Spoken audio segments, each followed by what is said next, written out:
Are you stuck in your office spinning your wheels? Is it time for you to get away from your business so you can focus on the business? Maybe a retreat. I'm Katie Horner of the For Your Success podcast, and though my husband and I started out in full-time ministry, living well below the poverty line, our six-figure business now gives us ministry opportunities that far outweigh the ones we had in full-time ministry. Join me and my husband Tap on April 30th at the Get Out of the Boat Christian Business Virtual Retreat to recharge your batteries, and let us show you how fun it can be to walk out your faith in your business with joy and confidence, because doing the business that God created you to do can be your best worship. The Get Out of the Boat Christian Business Retreat is April 30th from 11 a.m. to 7 p.m., and you can attend from anywhere online. We can't wait to see you there. You can get all the info and register for your ticket right now at getoutoftheboat.com. Hey, come take a walk with me, not like you used to do. Do something different and put yourself in other people's shoes. Open up your mind and open up your eyes and change your direction, change your perspective. Welcome into Other People's Shoes. As you know, I am your host, Neil Matthews. Thank you so much for joining us this week, and jump on the plane with me. We teased it last week. Now it's really happening. We're going out to Beantown. Now, I don't want any of you to get a little jealous, okay? Like, we're going to see the Green Monster. We're going to make time for Fenway. I get that. Hold your horses, though, because today's guest, let me introduce you to him. By the way, this is the best bio introduction I've ever had in the history of this show. So other guests, listen carefully, because this bio is going to be tough to beat. You ready? Hold on, because here we go. He is a dad. Oh, by the way, he's an idiot. He's a fool. He's a heart attack survivor, but he has found freedom in the ability to live and pay it forward. And he is so passionate about paying it forward. In fact, he would call himself, you ready for this one, a failed angel. Not a fallen angel, but a failed angel. He's also done some angel investments, which we're going to get into. That's not why we're here ultimately. But it is a fantastic story, and I hope you're ready, because, again, strap in, because it's going to be awesome today. Help me welcome from the great city of Boston, Massachusetts, where we park the car on the parkway, Stephan Thieringer. Help me out. No. You have it right, my brother. Great to be here. Wow, what an introduction, and honored to be here. Thanks for having me. Well, we met on this amazing app, which, by the way, I think you're now like the second or third person that we've had on from this amazing app called Clubhouse. I know you're big over there, so if people are interested, we're going to give them information later on in the show, so stay tuned for that. If you're on Clubhouse and you're hearing this, because you're doing some amazing stuff over there, and I'm really excited to not only talk about what you're doing, but just kind of how we met there, and it's always kind of fun how that happens. I don't know. I just think that's always interesting. But before we get too far down those roads, as we're on the parkway, as I'm trying to say it with my Massachusetts accent the best I can, what size shoes do you wear? I wear a 43, which is, I think, a 10. Right, because you got that German kind of root to you, right? I was going to say, people are going to hear 43. They're going to say, what the heck is that? That's a giant. But no, so it's a US 10. It's a 43 European. Well, I'm glad that you made that translation for us, because I did actually have a guest come on. She was a lady, and I guess from what I hear from feedback from people, they're like, ladies don't like to give their shoe size. And so she wanted to answer that question, and so she did actually answer it in the European women's size. So to maybe break that stereotype up that, we're so focused on size and whatnot. So, Yeah. So anyway, so that's awesome. So 10, I'm going to struggle to get into that, just being honest, because I wear like a 10 and a half, 11. So, just saying. But that's okay. But sometimes it's a struggle to hear somebody out. But after there's some kind of tugging and pulling and getting adjusted, I can kind of at least sit back and say, you know what, there was some perspective gained there. So, a little philosophical. Maybe it's too early for that. I don't know. No, I love it. Particularly, the old days when I was young, when we would go to Spain, we'd wear these espadrilles, which is like the Jew. You walk in the rain, then even you with a size 11, a 9.5 would probably fit you. So it's all about perspective and patience. I love that already. So is there a certain style or brand that you like more than another? It's a fun, it kind of goes back into the professional story a little bit. I'm a huge fan of John Varvatos, who is one of the few fashion makers in the US who actually has a very European cut. I'm a huge fan of his. Besides the fact when we met each other personally the first time, he says to me, "Oh wow, we're like brothers from another mother. We look a little bit alike." And so that's, I'm a big fan of that. And then Italian shoes in general. That's always the breakdown. Well, Stephan, thanks so much for that. We joked when we do a little pre-show stuff that my German is very limited. So I've been working on my German phrase since we talked the first time, and so I think I have it down though. Nix beißen, which I think translate to. Can you translate for us? What did I just say in German? Nix is like a casual way of saying nothing, but the Meissen, I'm not sure what you're trying to say there. So okay.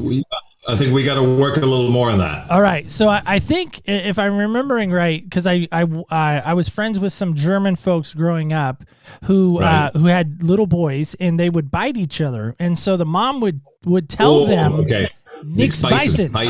And that, as far as I remember, that meant don't bite. So today, not only are you learning from Stephan and walking in his shoes, but you got a little German lesson. That's a bonus. Yeah. Just saying. Yeah. That is a bonus. Beißen is, as you said, biting, and nix is like an almost like a lazy way of a casual conversation to say nothing. Nix, nix, beißen. Yeah. Gotcha. So today, hopefully we're going to dig in and bite into something really solid and substantial today. So we are going to actually kind of bite into something. So we're not going to not do it. We're going to do it. And so with that kind of as our segue, what if we were to meet on an international flight as you go back to Germany or you in your travels, somehow I'm on an international flight. I'm still trying to figure out how I got there, but whatever. I sit down next to you before you throw on the Beats headphones or the AirPods or whatever you're rocking these days, as far as, music goes. What am I going to notice first about you? Like first impression, what are you going to give off? One of the things I've learned over my journey as an entrepreneur, as a leader, as someone who needs to have a huge amount of self-awareness, that the first thing you probably notice about me is that I have some intensity about me and that I'm bald. I think that's the first thing about people in that I want to almost call it natural but superficial judgment, where people say, "Oh, a bald guy comes in. I'm close to 6 feet. I want to be 6 feet, but I'm only 5'11". But it's one of those things where you sit down, and I think as I get older, I'm a little bit more relaxed. I like to talk to people. So maybe if you're in that mindset of I really don't want to talk, I'll be the guy who says hello to you. I'll ask you where you're going. And if you're in this mode of I really don't want to talk to anybody right now, maybe the first thing you'll notice about me, I'm that annoying guy who sits next to you and is probably going to want to talk half through the flight. I'm laughing because I'm that guy. Okay, good. So we can talk. Because I went to Florida a number of years back, and I really did get an opportunity, thanks to my godmother, Debbie. She's fantastic. She paid for our whole family, my wife and daughter and I, to go first class to Disney World, which was super cool, right? Awesome. And so you never really experienced that. Both times I've experienced that was with her, so that's pretty cool. But in that, like, my family's a family of 3, right? So undoubtedly somebody's sitting by themselves, and Debbie likes to have, she's one of those people when she flies, she'll buy her seat and the seat next to her because she doesn't want to talk to anybody. So she's that person, right? She's willing to do that. So, but I say that because in the family that my immediate family, my wife and daughter and I, there's 3 of us. So somebody's without a seat. Somebody's without a seat buddy. And that's generally me. And so I end up undoubtedly sitting next to the person that, that has to talk to the stranger. And so I love it. What I'm wondering about you, and maybe it's true for me too, but more about you in this moment, where does that love affair for really getting into people and really understanding their story? You said you're that guy that's going to talk to you. Where does that come from? It's interesting. So my father, I grew up in Stuttgart, Germany, and my father was a politician. And I think that's why maybe and my mother was just a very outgoing, gregarious person. She was in the tourism industry. So probably the mixture between my mom just being super, not just approachable, but also very outgoing, very transparent about her jovial being. Which is, I mean, I still have today friends who talk about my birthday parties and how cool my mom was making, the birthday cakes and how we would have fun as little kids. And then my father being more the image management consultant to the family. And the reason why I'm saying this is because as I went through my own journey of growing up, I learned a lot about, the image management part that comes out where we're trying to be someone who we maybe at the core not. And as we then enter into the journey of life, but people has been my beacon in my entire career. My first career coming through Europe and how I ended up in the United States was hospitality, which again, it's not about, do you serve from the left, from the right, from the up, from the down, how do you make the bed? It's about the human experience. And I think once you get that into your head, you start really connecting with people on a deeper, more empathetic level. And that ultimately then also got me through my startups, where the part of building teams, empowering teams, energizing people, inspiring people around themselves and their abilities, but also the contribution they can make in terms of culture and productivity, certainly, and impact into the world has always been a kind of the guiding force for me. I think that's great. And I think that to me is why I really loved and resonated with you so much. And I think, as weird as this sounds, I really was drawn to you in some respects because I feel like we're almost, I mean, you're a little older than I am. I'm not judging, but just saying, I think you are a little older than I am. But I love the fact that, you and I, even though we're different, maybe age-wise, our heart and kindred spirits for people is kind of that same cut from the same cloth almost, if you're following me on that. And I think 100%. Yeah. And so I think when I hear of people like that, I'm immediately gravitated towards that because I want to get better myself at being more empathetic. I want to get better at being that good communicator on the plane, of wanting to ask good questions to somebody to spark in them and empower in them that I think you've been doing for years. Right or wrong on that? I don't know. 100%. And I think, there is no such thing as mastery in that respect. And the way I always like to say it is, and nobody does this comparison better than her, who is Brené Brown. And she does this beautiful example, what is empathy? And empathy, I always compare even empathy and compassion. Right? Compassion is that piece where you're still a spectator. You're kind of standing on the outside and you're saying, oh, I feel sorry for you. Versus empathy is like, you know what, I get it. I've been there. I can still feel the pain. I relate with you, and I'm going to sit with you, which is this beautiful, I think it's a YouTube video where it first came out from her, where I think it's a bear or a giraffe who climbs down and then sits with the bear, or vice versa. The giraffe sits with the bear, or the bear sits with the giraffe down in the cave and says, you know what, I get it. I'm hurting with you. That's empathy. And I think that has, for me, more and more become the journey. And I think, if I may share this on a very personal level, having gone through, a divorce 3 years ago, there was first a lot of anger, but I had to, instead of being angry, I switched, and that gave me closure ultimately. I switched from anger to empathy, where I understood why it didn't work for my ex-wife anymore and all the damage I had done. And I needed to not just tolerate it, I needed to really truly accept it, as seeing it as a gift and saying, you know what, here's what it is, here's what you did. And now it was my opportunity to do better going forward, but I had to do a lot of learning, a lot of growing. So that's why I think empathy is something, at any level you're at, you can do more, you can do different, and perspective is all about, shifting it. Yeah, absolutely. And I love the perspective there. I really do.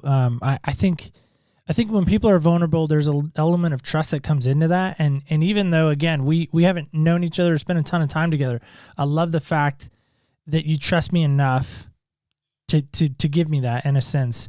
But you also make the space for it. And I want to acknowledge you for that. And I think that's what's, it's not always just the person who's sharing. I think we need to, it's a chemistry reaction, right? Serotonin.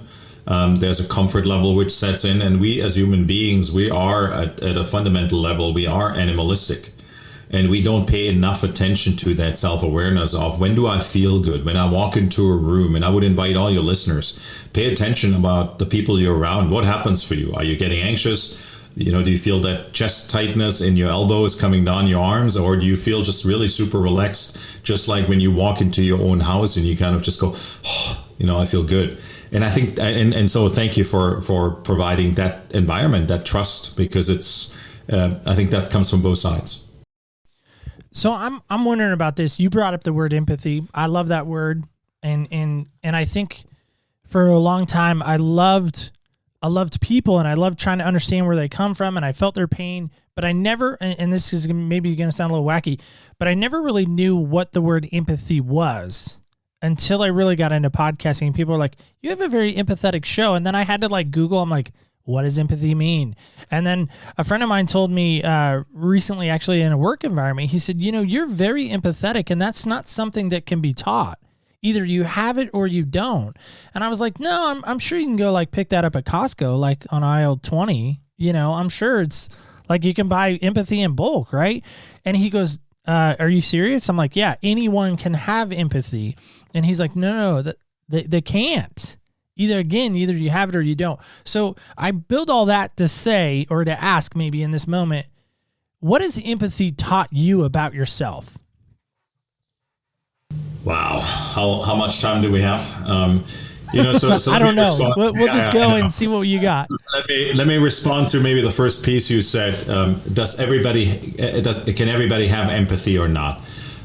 So first off, I think there's a distinct difference. There's people who are empaths who literally take on everybody's feelings around them, and I think for them in particular, boundaries and understanding, you know, let's call it for the sake of the discussion, the energy boundaries is an important piece, because as we all know, we can get very easily draw into conversations where maybe we don't have a place in, or we feel we have a place and it's just not good for our own energy and energy field, and just a general way how we go about the day. And let me put this in context for your listeners a little bit. We all have these mornings where we get on I'm a Peloton rider. And when you get off that bike, you just feel amazing, right? You feel good, you meditate, you write, whatever it is you do afterwards. And your body is pumping with endorphins and with dopamine and everything else around it. That is a chemical reaction in your body. Other people, when they become fixers, they jump into situations to make other people feel better. They get a similar jolt, right? It's like when you're on your text messages, and I call everybody who's on text messages constantly, they're addicts, because the reaction you get from a dopamine rush when that text message finally comes back after you had the anxiety, oh my God, that person is not responding to me. And we've seen it all in our kids, right? I think that's just something we need to be very aware of, and we need to really start thinking about it. So having said that, at work, what I do a lot with senior leadership teams and with individuals who are aspiring leaders are what's the model of an empathetic conversation, right? So there is one thing really being deeply empathetic and then operating with an empathetic structure. And the difference is this: I can have a conversation which is modeled after an empathetic mirroring, which says, okay, tell me, what is going on? And you say to me, well, you know what, I was really hurt in this situation. I will say, so let me clarify. What happened for you is ABC. And you say, yeah, that's exactly what happened. And then I'll say, oh, wow, that's really interesting, because when I was young, I had a very similar experience. And that's a basic model of how I can create a connection with you as a leader, as a manager, that lets you know two things. And I think that's the piece here. That A, you matter, and what happened to you matters to me, and I'm wanting to help you. And that structure itself can shift relationships tremendously. But that doesn't say necessarily anything about how empathetic, if there is a grade level of a human being, you are. And I think that's the difficulty. And I think I took us a little bit off track here from the original question. Help me, just redirect me here a little bit. Yeah, no problem. I love the fact that you broke that down first, especially from a business standpoint as well, an entrepreneurial even standpoint. I think that's key, because again, I think to be successful in business, you got to know we all know the line, right? You got to know your customer, you got to know who you're talking to. But I'm wondering about this, and I guess this was my kind of, like, I just like to throw all kinds of questions in and see what sticks maybe. But But what maybe again, just to help us understand maybe a little more succinctly, the greatest lesson you've learned maybe from empathy that empathy has either taught you or you've learned from. Maybe that was a subconscious way of not wanting to answer it. I think empathy is simply about, so for a while I called myself a recovering narcissist. And I think we all have narcissistic traits, right? I mean, I think there was something happening down in DC for the last few years where people were very quick to say, this individual is or is not a narcissist, and suddenly everybody was talking about narcissism. And I'm not qualifying any politics here. I'm simply saying that's suddenly where that word became very, very, very popular, and it became kind of a category of approval or disapproval. The reality is, I think most people have narcissistic traits. And I think then more you make it about you, and then more it's you at the center in the way you share stories, and the way you expect, anticipate, manipulate, and all the words apply here to have people feel about you, then less empathetic you are. And I started the response to your question, my bringing up, we talked about my mother and we talked about my father. My father, and I love him to death, he's 93 years old, but still today, if I'm not clear on my boundaries, and in my conversation he has about 30 seconds to 45 seconds, it can make me feel like crap. So I need to interject and really realize that this is what it is and what it's not. And empathy requires having a huge level of awareness of your surroundings, and the mental and potentially, if somebody's hurt physical state of the individual that you're around. And once you're able to make that shift, and once you're able to kind of go outward rather than just inward, that's the moment where you start learning that. And that for me was the shift. The experience I shared earlier, I think the growing together of my daughter and myself, in regards to, every year gets better and better and better in the relationship. And the more honest I could be about my own things, my feelings, my doings, my shortcomings and everything else, within boundaries. So I'm not suggesting that you need to share with your kids everything, because I think enmeshment is another thing with kids we have to be careful of as parents. But nevertheless, I think these are the kinds of things which are really important. And then also in relationships, with girlfriend, you have to be very aware of yourself, and you have to be respectful, and you have to communicate and level there as well. And I think that's another piece which is very important. So we mentioned at the onset, and by the way, that was good too. I love that breakdown for us. That was really helpful. So you mentioned, as part of how we introduced you, being a heart attack survivor. Why to you is that so important that gets brought up, that gets talked about, that you're not that you're entitled per se, but that's part of your, we'll say it, lack of a better wording, maybe your identity. Why has that been part of your identity, do you feel like? And why should others, I mean, no disrespect, but I mean, people have heart attacks all the time. Why should somebody care about your heart attack story and why that happened to you? Like, I mean, why should we care about it? Yeah. You don't. I think that's the short answer, right? That goes back to what I just said, inward or outward. For me, it's important. You sharing your story may not be important to me, but for someone else it may be. So I think the moment we start generalizing and it becomes entitlement, you need to know about it, well, that's not good. But if I say, hey, listen, I want to share something with you, and then leave you the freedom to accept it and to hear it or not, that's, I think, the first part to it.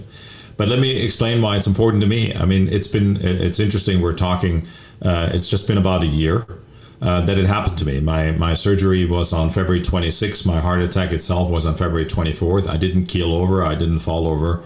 I was every indicator that something was wrong with me, which was I was a little nauseous. My left arm felt a little numb. So I think for me, the first piece is awareness that it can happen to anybody, because other than that, physically, you would have never, if you'd met me on the street and we'd be sitting next on that plane together on the morning of the 24th, you would have never thought that in the same evening, I'm going to be ending up at Mass General here in Boston, diagnosed with a heart attack after they read my blood values. So I think that's the first piece. The second piece is, I think for me, in the work I've done around integrity, the work I've done around bringing together the work, the hardships, the pieces of empathy, the pieces of respecting other people's pain and embracing that. That has really, the heart attack has brought that together for me. And I may have shared it with you before in our prior conversation. I vividly remember, so on Monday I got in there late. My daughter came to visit. My daughter is 28 now.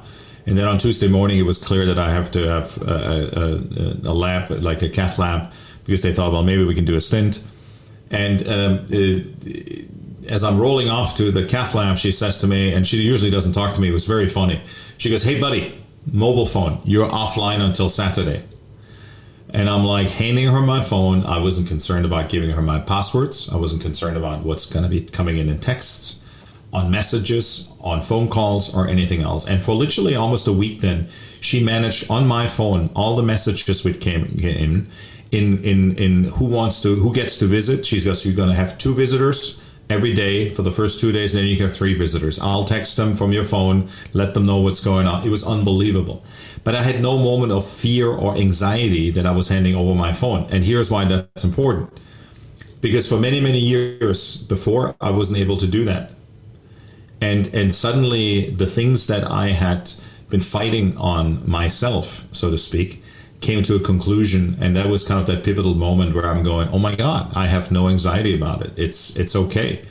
And that to me has significance in the context of that. And I think the third piece then is, you don't have any guarantees, right? Life is a little bit like a hotel. And I come out of the hospitality industry, how I shared, that's how I ended up in the US.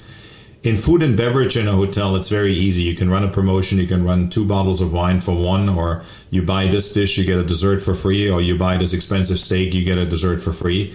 And that's how you can boost your revenue sales, because it's not limited by capacity. You have a hotel room. You either sell that room that night or not. When you don't sell it, you don't sell it a second time, except if you're an airport hotel. You can triple that. But the point being, life is a little bit the same way. The moment I miss this moment, the moment I miss this minute, that opportunity to connect with somebody, that opportunity to share, to be aware, to have presence. And we talk a lot about consciousness and presence and moments. It's gone, right? There's an old saying in Buddhism which says, is there really such a thing as purpose in life? And the answer is maybe not. Maybe it's just all about joy. Because purpose in life is looking forward to things where we think there is something in the future, versus joy is right here, right now, and in the moment. So you said years prior, if you would have had your heart attack, there would have been some anxiety, some trepidation, maybe some fear. If I'm not projecting too much or putting words in your mouth, obviously jump in, correct me. But if you had done that 2 years ago, 3 years ago, and you handed over your daughter your personal device, your cell phone, right? There would have been a lot of like, what? Absolutely. I'm trying to ask this as delicately as I can, and of course it's none of my business, but I'm just wondering because I'm curious. To be honest, like, I mean, I was living. What was on there that you were like, so like, I mean, you're not a government agent, as far as I know, right? You don't work for the CIA. What? So I'll tell all your listeners. I mean, this is going to be a terrible suggestion, but I used to do this thing where I go into a room and I ask people to take their mobile phones out, and I said to them, I want you to open up your mobile phone. I want you to open up your text messages. Now I want you to open up the text message, hand it to your neighbor, and your neighbor will read out the text messages loud. Can you imagine what these faces in these rooms were? Now, I was the guy who was still at that time standing in the front, kind of still with a double standard. But the point is, most people have an iceberg, which is 2/3 is hidden and 1/3 is what you see. That speaks to their integrity, that speaks to their life priorities, that speaks to the people they should or should not be talking to. And listen, there's a lot of things I think we don't share with our partners, our girlfriends, our wives, our husbands, our kids. Some of them, they're boundaries, particularly between parents and kids. But if you think about transparency and honesty in the context of a trusted and a confidence relationship, it should be open book, anything. And if you, like I was, concerned about that the wrong person may message me and it may be interpreted in the wrong way, well, then it's not the other person interpreting in the wrong way. It's me talking to the wrong person and leaving that door open that there may be an interpretation for the wrong interpretation. And I think that's the piece I'm owning. And that's the part. I mean, that piece is also what I need to own that broke my marriage apart. So first off, that now people are going to start writing me letters and emails and carrier pigeons, messages, FedEx boxes are going to show up on my door with probably like mean responses like, how dare you even ask him that, Neil? You can't do that. Actually, no, I can't. It's my show, and he's being transparent, so let's let that happen. That's right? The first piece. And for everybody listening, part of the thing what intrigued me about being here is that I know that's who you are. I know that's who you are. You're a guy who wants to hear the real deal, and I said, I'm willing to talk about it. So send the pigeon. What do you got? The messenger pigeons. Send them to me. We'll send them back east. So. But I mean, we can laugh about that, but there is to me, there's such a vulnerability, again, going back to that, the trust element to say, you know what, listen, this is where I have failed. This is where I have hit that roadblock. This is where I have hit that wall. Don't travel this path. It leads to destruction, right? And it's not even just a wall. It was like the whole damn road was just crap. And I didn't realize it for a long time because, I think we all have our experiences as young people, and then we think, well, that's the way we need to act, and we adopt certain behaviors and patterns. And I see it in the coaching world. I see it all the time, right? That's what it's about. The moment we realize that we're hurting ourselves or that certain patterns don't serve us anymore, we have a choice. We have a choice to ignore it and say, I'll get away with it. Or we can say, interesting. I want to change something. I want to be different. I want to change my life. I want to change my circumstances, whatever that may be. And I think that's also a core quality and a core driver within entrepreneurship, right? We've seen this last year more than ever with COVID, where people say, oh my God, I don't want to work for this corporation anymore. I want to have my own thing. And I want to do, what feels right to me. And is that scary? Yeah, hell, it's scary. But is it rewarding to you also? Forget about the financial rewards, but just it feeds your soul. It feeds your spirit. It feeds your body. It feeds the people around you because you show up differently. And I think that's the big part about it. I love the fact that it took a heart attack to get your attention to really say, listen, I got to get a change of pace here. I got to go in a different direction. I'm sad that it had to take that point from you, from a human to human. But, sometimes I need that wake-up call. Like Alexa can wake me up, but sometimes I need a little more than Alexa to wake me up. I need the light to come on to say, it's time to get up. It's time to get going, right? Yeah. But I think and let me clarify this. I was already on the journey far in about 2.5 years when the heart attack happened. But it was the affirmation of, wow, it's, I'm on the right track. And there's a reward. I think that was the exclamation mark. And most certainly it was a reminder of time is not a guarantee. And just because you're young or old doesn't mean you have another 40 years or only 10. It's just, there's no, life is life. Yeah. And again, I think whether it was the catalyst or whether it was the kind of pushing point, right? I know those Peloton people, sometimes you need to push through that pain. I don't have one, but by the way, if Peloton wants to send me some money or send me a Peloton to be a sponsor, I'm all open to that, by the way. And it should be, like I recorded last week on my Instagram, something I was on a morning ride with one of the instructors, Emma Lovewell is her name. And she was doing, so Peloton, if you're listening, we plugged Peloton again just now in one of your instructors. And she was, it was a rock ride. And one of the songs was Crying Like a Bitch. I was certainly crying like a bitch that morning. It's like, like Nike saying, just do it. And you go in your head, I can't do it. Same thing. I love that. Adidas, I think was for a long time, impossible. Like anything's possible or something like that. Adidas was, I don't know. I'm probably messing that up. So, but I'm wondering about that too, right? So, you have that heartbreaking moment, the heart attack, but you're kind of already on that path. Yeah. Because you've been down the road a few times. Like you're like, okay, this is just one more little hurdle along the way. But you even mentioned in the bio that you helped us create that you're a fallen angel or a failed angel, not a fallen angel, a failed angel. And so what I'm wondering along the way, like, was that part of the journey? Where was that in the journey process of like the linear kind of your story? Where does that fall into play? So let me correct this, and I didn't want to jump in earlier. So it's actually the expression is a broken angel. And so the broken angel really comes from the fact I'm an angel investor, but I'm not one of those angels who's writing, the $1 million or the $500,000 checks. Broken angels are people who are still working for a living, but at some point in my career, I've sold companies and everything else, but that goes a while back. So the reality is I write small checks. I'm currently investing. So I'm God, this is such a hard question. I'm a broken angel. I'm a broke angel. It's when you're not a high level investor, you invest into just the teams and the people like any other angel investor does, and any investor, but not the significant large amounts. So there are smaller amounts, and it's all in the spirit of support.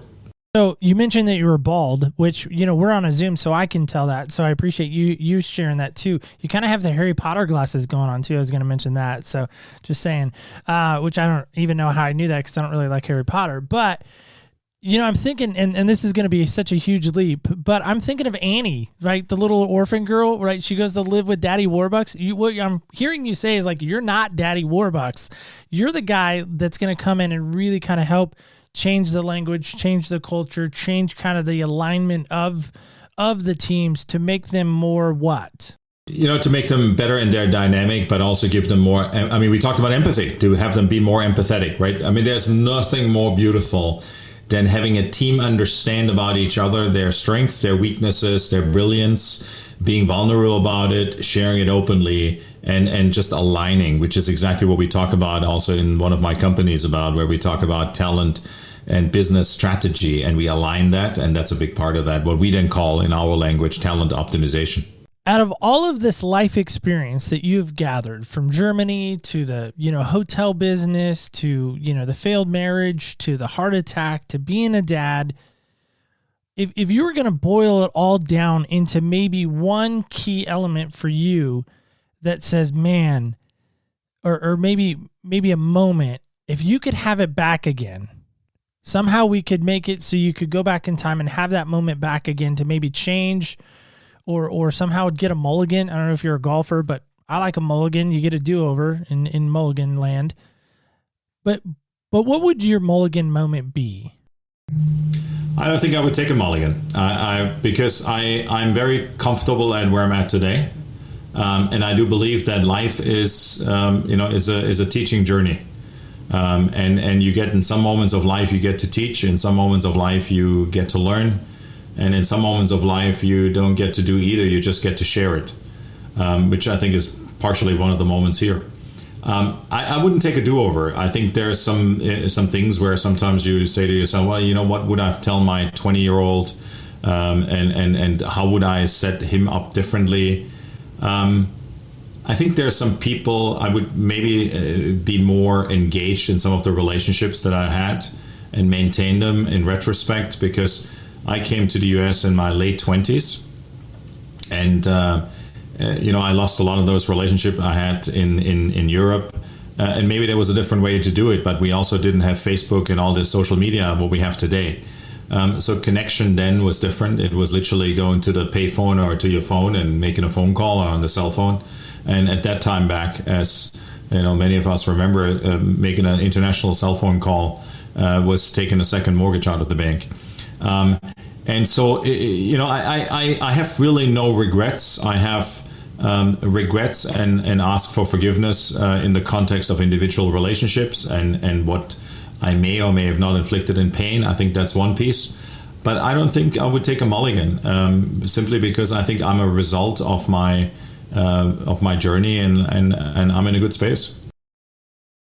That's good, because usually there's that one person, most people I've had on have said, in hindsight, if I could do, blah, blah, blah over again, I think I would. I think I would have done that differently. I have that new perspective. Like, I would have gone back and told my 16-year-old self, hey, there's going to be this really cool company called Google. Just invest in it as soon as you can. But listen, let's talk about this piece. Yes, there is, I had my hands on Bitcoin when in 2011. And I thought about putting $1,000 into it. Okay.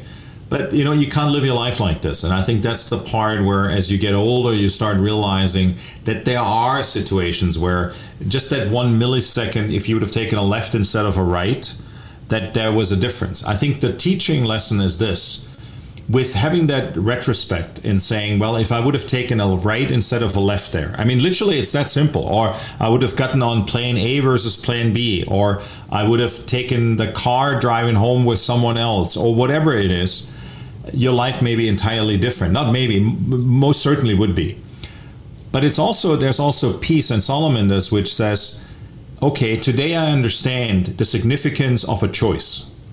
And if I can relate that to younger people, or I can relate it to my older self as I go forward, or to anybody who's a peer, friends, family, colleagues, that choices can have significance, and not get over analytical about it, but just be prepared that there's impact of the choice you make to you and to other people.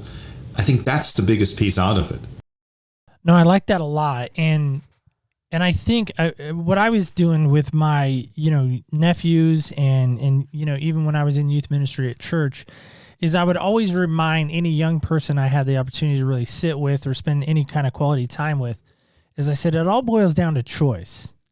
That's right. You choose this or choose that. Either way, you're making a choice. If you choose not to do it, you still made a choice. If you choose to do it, you're still making a choice, right? No answer is an answer. No choice is a choice. But also be prepared in all of this for the consequence. And it's not a consequence, not always a negative thing, because there'll be a consequence. No, it's not a threat. It's just that's reality. Whatever you do, there's a consequence. A consequence is, everything from being accountable for it to dealing with it. That's okay. I mean, I think in entrepreneurship, right, we get so nervous and jumping off the cliff and what are we going to do and where we're going to go. I don't know. But just jump and then figure it out as you go along. That's sometimes the easiest way to deal with it versus getting this anxiety about things where we don't even know if they're happening, when they're happening. Are we anxious about something that may never happen because our body doesn't know the difference, right? Our neurosystem does not know the difference if something is real or not. And that's another piece, which I think, you can give yourself so much peace around it. I think that's really the key to life, is getting to the point of being not only at peace with yourself, but being at peace with what you're doing. And then I think you can then finally be at peace with others. I don't know. 100%. Okay. So you mentioned your daughter. We don't have to name her by name, but I'm curious about this because I'm a dad of a daughter as well, right? Yep. She's 13. My daughter's 13. And she's awesome most of the time when she's not being 13. Let's talk about that for a moment. Right?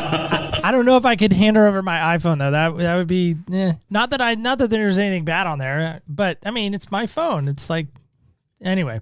But I'm wondering, like, what lesson do you hope your daughter learns from you? Life, and life is magical. The choices you make, you have to live with, and you can change your path.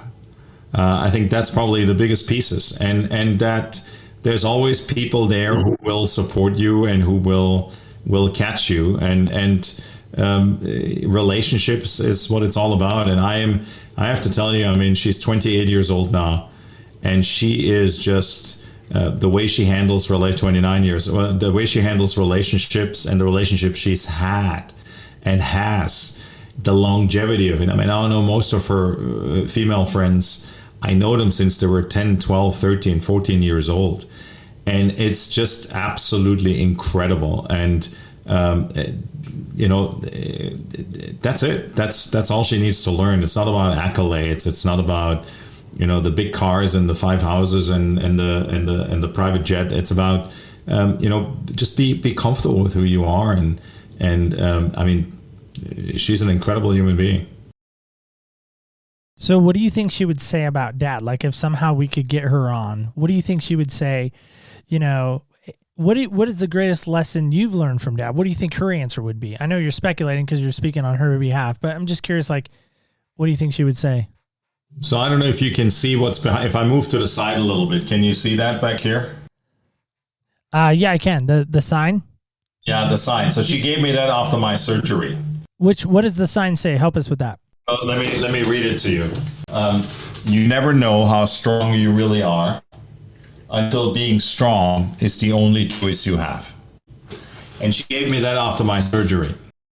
And I think the part, there are little things which she has a perspective on, if that's grace, if that's certain mannerisms, if that's respect for other people, if that is being empathetic, that she has a community service, making a difference for people, which was always a big thing for me. Even when she was little, I was very involved with City Year, which is an inner city organization.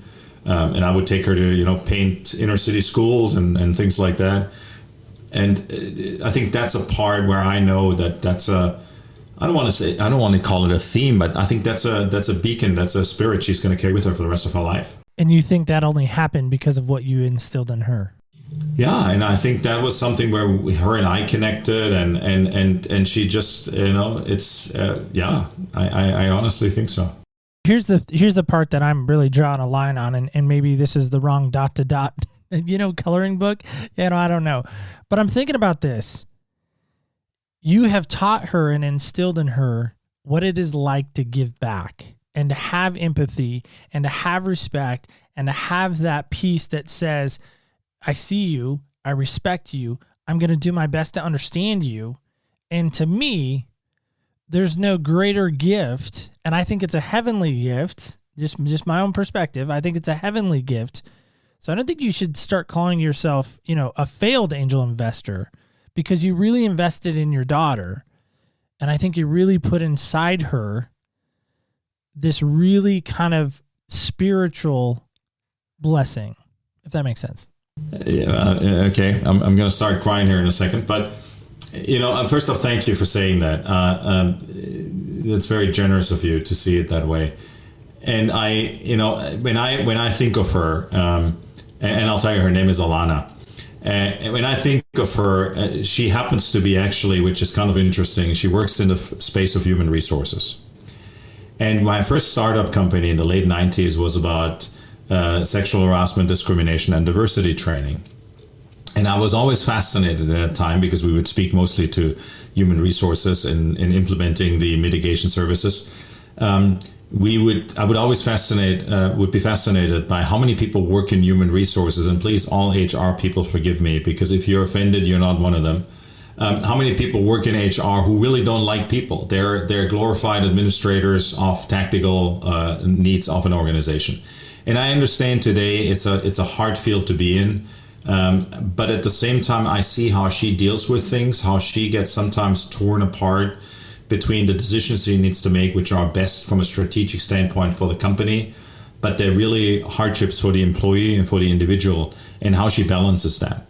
And like I said, the best piece I can say about it is the friendship she has with all these people. It's just incredible. I don't know anybody else like it. And when anybody asks me, how do you describe your daughter? I always say the word empathy is always in that. She is the most empathetic human being you'll ever meet in your life. That's usually what I tell people. And not because she's an empath and takes all the energy on, but because she's just so considerate and so, giving, really. So we talk about, lessons that you hope to have instilled in her. Sounds like you kind of have, as I mentioned. But it takes two, right? So we want to give her mom credit there as well, even though. Oh, right. Absolutely. I mean, it's a two-way thing for sure. Yeah. But I want to go back to it for a second for you, because I think mom and dads both have a role to play, right? Even if you're married or not married, there's always there is that element to it for sure. So we will definitely acknowledge her on that. But I'm wondering about this. What lesson has she taught you about yourself? Wow. The biggest lesson, I think, which is interesting, that I need to trust her as much as she trusts me, in regards to when I share certain pieces, that she will have the right and has the right to make the decision how she wants to handle it. And at this point, it's no longer my right to withhold information from her, that she can't really make a choice. So let me put this in context. Whenever something happened in my parents' house, I never knew about it. And the whole thing peaked. My mom passed 25 years ago last April. It'll be 26 years this year. She passed at the age of 58, congestive heart failure. So maybe there's a little family history for heart attack. But the point being, when my mom died, and I've forgiven my father today for it, but here's the trauma piece. My father for 14 hours did not tell me that my mother had passed. And I was here in the United States at that time, and if my father would have called me on Wednesday, I would have been able, even if my mom was in coma from Wednesday morning, I would have been able to say goodbye to her in Stuttgart. And I was taking the opportunity. And what I've always struggled with, and my daughter makes this joke, and we make this joke together, we have a certain way to communicate in family. We just don't talk about it. Right? We just don't talk about it. If we don't talk about it, it doesn't happen. And if you don't know about it, you don't have to worry about it. Well, that's really not the right way to do it. But that's kind of been my MO also. And we talked earlier about, what are the things I haven't shared or I should have shared and didn't talk about it. And then things pop up suddenly. And if I would have been just adult about it and said, hey, listen, this is what's going on, then when they pop up, you don't have to explain them. And when they pop up, then it's too late to explain them, because then the context smells and looks and is very, very different. And so that's the piece which I have really learned from her, that she's, in her young age, she's learned to call me to the carpet in ways by saying, you know what, I appreciate it, but next time, tell me, or, be more transparent about it. And that's really been my, I don't want to say mantra, but my commitment to me and my commitment to her. And that's really where she's, we talked about you making the space here, where she's giving me that space to be honest about it, because I don't want her to repeat some of the patterns that I had. That's powerful. I can't believe you didn't get to say goodbye to your mom. That's tough stuff.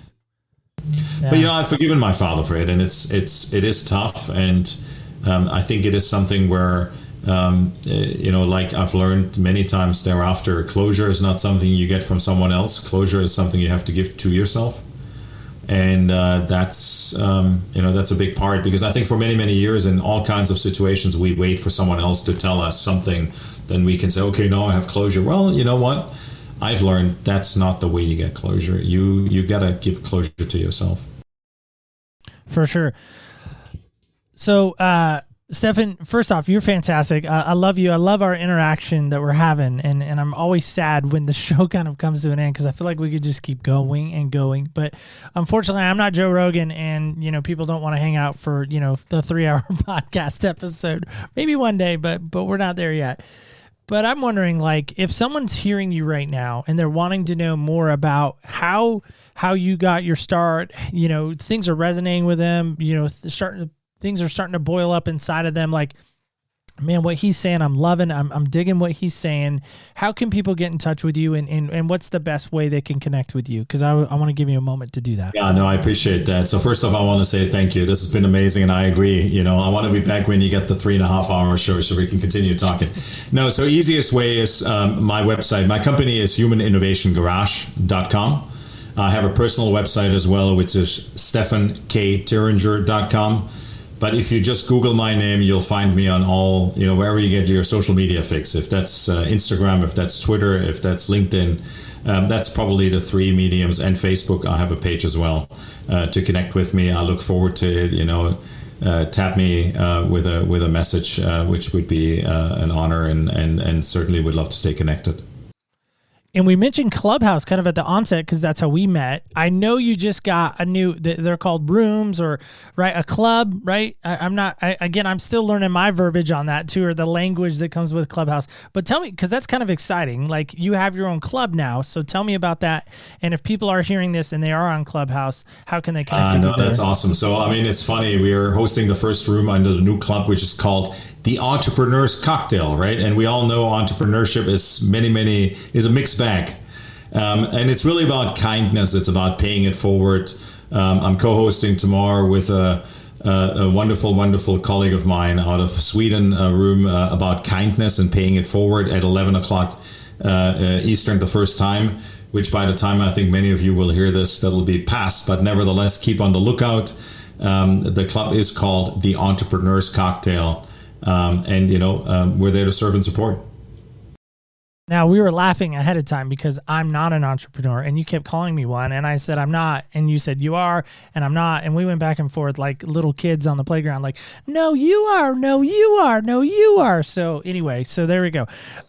So that's awesome. Well, let's play our game together. Now, I know you've been in the hospital a few times, so they probably had to test some senses of yours, right? I would imagine. Okay, keep going. When you're in the hospital, right? Can you see? Can you hear? Can you touch? Can you taste? Can you feel? Okay, so you're aware that we have 5 of them, right? Like I want to be clear on that. Like I don't know what they teach you in Germany. Sorry, that was a German joke. That was okay. uncalled for. That was uncalled for. No, that's you didn't right. grow up in the States, so I don't know what they're teaching you over there. Like I don't know. Anyway, so we play this game called, now I'm being very insensitive to you, so now I'm really going to get hate mail, but we play this game at the end of our show. It's called Senseless, and it's just kind of a fun way to play, and I know you're not a big sports fan, right? Did I get that right? You're not? I'm a big sports fan, but none of the sports I think that everybody here in the US is on. I'm a soccer guy. I enjoy volleyball. And so these are the 2 things, and I watch Formula One, so it's probably, I don't even know what to say to that. Like, I couldn't even tell you a Formula One driver. Wait, Mario Andretti? Yeah, very good. He's no longer driving, but he's, Well, right, I actually on my phone, I have a picture between me and Mario Andretti together. I'm not making this up. I'm serious about it. You met him? Yeah. That's funny. Yeah. Of all the people in Formula One, I just happened to pick the one that you met. What are the chances of that? Like, this is funny. You go to Vegas on that. So, anyway, so this is my cup. It's a North Carolina cup because I'm a huge Tar Heels fan. Which University of North Carolina, Michael Jordan went there. That's not why I like them, but I mean, it might be a factor. Anyway, so I'm gonna roll because you're in Massachusetts, which is way far away from me. But anyway, so here we go. I'm going to show you this. So people have accused me of cheating at my own game. And so I want you to read the number if you can. 4. The number. There you go. 4. All right. Number 4. Which number 4 is this? What is a sound or noise that you love to hear? Cow and cowbells. Like more cowbell? I mean, like from the old Will Ferrell skit? So cowbells. I love cowbells. And it comes from that we, in the winter and in the summertime, we would always spend time in Kitzbühel, Austria. Okay. I never know what people are going to say, and that's what I love so much about this game. So I got to tell you this really fast Boston Red Sox story, because I kind of talked about Fenway at the beginning. I've never been to Boston, but I want to go. And so years ago, they're playing the Yankees, and they're down 3-0 in the series, right? They're in New York. They're down 3-0. My buddy and I are in Vegas. We're in a sports bar. I'm having a Mike's Hard Lemonade because I don't drink beer, and people are making fun of me already because I'm admitting that I drink Mike's Hard Lemonade. That's not the point of the story. Stay with me. The Red Sox are down 3-0. I have $20 in my pocket cash that my wife and I had allotted ourselves to gamble with, right? First off, I have a hard time gambling money because I earn it, right? I don't want to spend it on something frivolous. I want some ROI on my money, right? That's why I hate gambling, because unless it's a sure bet, not getting it back. Anyway, so I'm sitting there with my buddy, and he's like, dude, what are you thinking? And I was like, I'm thinking right now I'm going to go put $20 on Boston to win the World Series. I don't know what the odds were. People have asked me 100 times, like, what were the odds? I have no idea, but they were pretty high. I just had this like weird sixth sense that it was going to happen. And people think I'm crazy, but I'm serious. Like, I remember having that conversation with my buddy, right? So I didn't do it. And Boston goes on to sweep, come back, win 4 straight. Then they go on to sweep the Cardinals in the World Series. So every time I think of Boston, in all seriousness, I think of the missed opportunity that I had. And so when I found out you were from Boston, in that area, I immediately thought, I am not going to miss this opportunity to sit with this man, because I feel like today I gained so much wisdom and understanding from you. And I just want to say thank you so much for giving me some moments today. This was brilliant. Thank you. As I said, you've created a space here that when we spoke the first time was very comfortable. And I just appreciate you letting me share some of my story. And just making room for it, being empathetic about it, and creating that space here, which is brilliant. Guys, I just want to challenge you on this today, that if you're on that journey and you're still stuck in that moment of, man, everyone's looking at me, everyone's seeing me, like, get out of your own way And do me a favor, take a moment right now. Maybe you got a Peloton. Fantastic. Like, good for you. But maybe you got that Peloton and you want to sit down and you just want to think about where your life is heading. Because right now in 2021, we kind of get a little bit of a reset because everything got shut down. Everything got like just closed down. And now is your moment. Now is your time to shine, to step up and say, who do I want to be?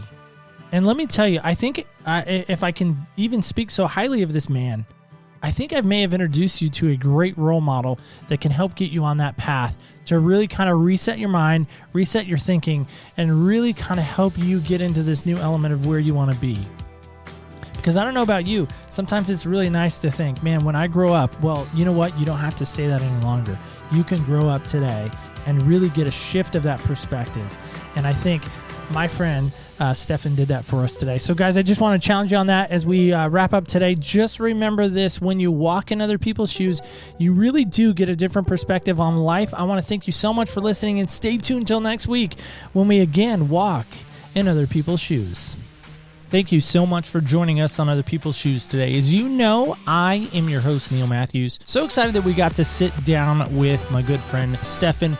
Guys, if you are interested in what he is doing and what he is all about, I highly recommend you go check out his link that will be down in our show notes right now. I'm telling you right now, this guy knows what he's talking about. He just has so much knowledge and just a wealth of understanding. So hopefully you can take full advantage of that and really get to know him and see what he's all about. He also has a podcast too, so it's always fun when folks have a podcast as well. But yeah, if you're interested in that, it's called The Raw Rants, and let me tell you, it's definitely raw. So anyway, go check that out as well. Speaking of checking things out, we know you know this. At least I hope you know this. All month long, we have been highlighting this amazing event called Get Out of the Boat, and let me tell you, it is a little over a week away. And let me tell you right now, next week you are not going to want to miss next week's episode, because we're going to be sitting down the only Katie Horner. And Katie is not only going to tell us about the event, but she's also going to tell us her story and so much more. In fact, here's a little sneak peek of next week's episode. It's not so much bringing the gospel as it is the training of the next generation who will take the gospel now. That is what I see as the job of the missionaries in a lot of these third world countries like Mexico, where it's time for us to come in and train and to support the nationals who will be the ones to carry that initial evangelism to the next generation. That is right. Pack your bags, get your passport updated and ready to go, because we're going to Mexico. That's right. That is where Katie is residing currently. And so we're going to hear all about Mexico. We're going to hear all about what she's doing. We're going to hear all about the event. Super excited. Plus, it's season finale day, and I get so excited about season finale day, but also so excited, but also so sad at the same time. So in any event, join us right back here next Wednesday. That, of course, when everything will take place again. OPSpodcast.com, of course, is the place to go. Past, present, future episodes, of course, are there, and make it easy for you. We put them right at the top, so you can just click the latest episode. It is, of course, available for you there. Speaking of things available to you as well, OPS Podcast Show, a little different, but that is where you can find us on all the major social medias, that, of course, being Facebook, Instagram, and the Twitter. We, of course, are over there, so if you'd like to follow us, like us, tweet us, feel free to do so. And, of course, on our website, you can always connect with us there through the connections page or even the voicemail line. Either one. Thank you so much for listening, and stay tuned till next week. Season finale day is here. Katie Horner, we're going to get out of the boat, and we're going to hear about some unique flamingos. More on that next week, of course. Stay tuned for that. And remember, when you walk in other people's shoes, you really do get a different perspective on life. Stay tuned till next week when we walk in other people's shoes.